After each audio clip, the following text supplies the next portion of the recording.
नमस्कार दोस्तों, आपका स्वागत है ताजा खबर इंडिया पर। आज हम उस भयानक घटना के बारे में विस्तार से बात करने वाले हैं जिसने पूरे बांग्लादेश में हंगामा मचा दिया है। एक 7 साल की मासूम लड़की को उसके घर में जिंदा जलाने की कोशिश की गई, जिससे उसकी मौत हो गई। और यह सब बड़ी भीड़ हिंसा के बीच हुआ। हम बताएंगे कि आखिर ये क्या हुआ, क्यों हुआ, किसकी वजह से हुआ, सरकार ने क्या कहा और भारत पर इसके क्या असर हो सकते हैं। जानिए सब डिटेल में, सरल हिंदी में। घटना क्या है? बांग्लादेश के लक्ष्मीपुर सादर उपजिला में शुक्रवार रात करीब 12:30 बजे बीएनपी पार्टी के एक स्थानीय नेता के घर पर हमला हुआ। जानकारी के मुताबिक हमलावरों ने घर के दरवाजे बाहर से बंद कर दिए, पेट्रोल छिड़का और घर में आग लगा दी। घर के अंदर उस नेता की पत्नी और उनके 3 बच्चे सो रहे थे। 7 साल की बेटी आयशा अख्तर जिंदा जलकर मर गई। 2 बड़ी बेटियां और पिता गंभीर रूप से जले हैं। उनको अस्पताल में भर्ती कराया गया है। पुलिस ने मामला दर्ज कर जांच शुरू कर दी है। यह बेहद दुखद और अमानवीय घटना है जिसने सबको झकझोर दिया है। क्यों ये हुआ?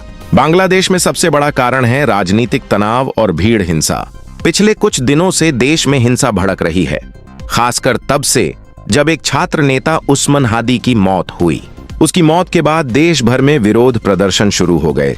कुछ पारंपरिक से बड़ी हिंसक घटनाओं में बदल गए। प्रदर्शनकारियों ने कई स्थानों पर मीडिया संस्थानों पर आग लगाई, सड़क पर विद्रोह किया, संसद भवन के बाहर बवाल मचा दिया। ऐसे हालात देखे गए हैं। इस तनाव के बीच कुछ लोग भीड़ बनकर दूसरों के घरों पर हमला कर रहे हैं, जिसकी वजह से आम लोग भी भयभीत हैं। क्या इसे राजनीतिक वजह माना जा रहा है?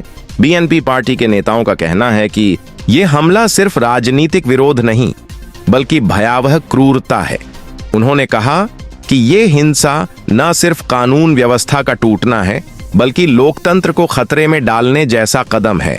कुछ रिपोर्टों में यह भी बताया गया, इन हिंसाओं में छोटे सामाजिक झगड़े से ऊपर पॉलिटिकल विरोध शामिल है। भीड़ का रुख ज्यादातर गांवों से शहरों की ओर बढ़ता जा रहा है। तनाव हर तरफ फैल रहा है क्योंकि देश का माहौल बहुत उबल रहा है। सरकार की प्रतिक्रिया। बांग्लादेश सरकार ने कहा है वे कानून और व्यवस्था को बनाए रखने की पूरी कोशिश कर रहे हैं। दोषियों पर सख्त कार्रवाई होगी।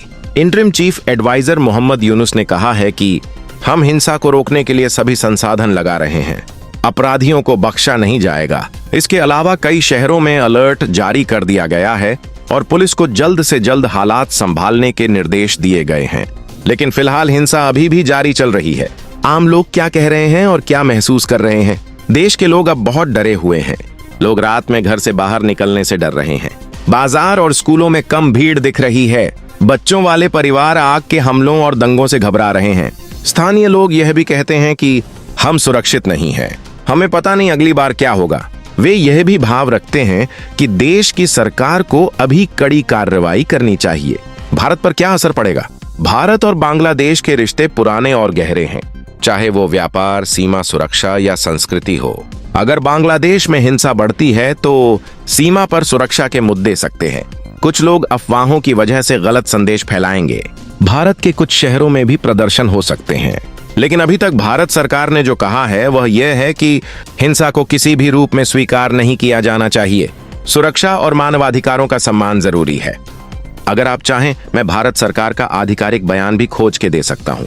बस बताइए, ऐसे रोकने के लिए क्या जरूरी है? हर विश्लेषक मानता है कि कानून को कड़े तरीके से लागू करना होगा। लोग शांतिपूर्ण समाधान की ओर आएं। राजनीतिक दलों को आपसी संघर्ष कम करना चाहिए। अगर हिंसा को रोका नहीं गया तो हालात और बिगड़ सकते हैं। दोस्तों, ये अब सिर्फ एक घटना नहीं, बल्कि यह बांग्लादेश में फैल रही भीड़, हिंसा और भय की बड़ी तस्वीर है। हमने जाना क्या हुआ, क्यों हुआ, सरकार ने क्या कहा, भारत और दुनिया पर क्या असर हो सकता है। अगर आपको ये रिपोर्ट उपयोगी लगी हो तो लाइक करें, कमेंट में अपनी राय बताइए, सब्सक्राइब जरूर करें ताजा खबर इंडिया को। धन्यवाद।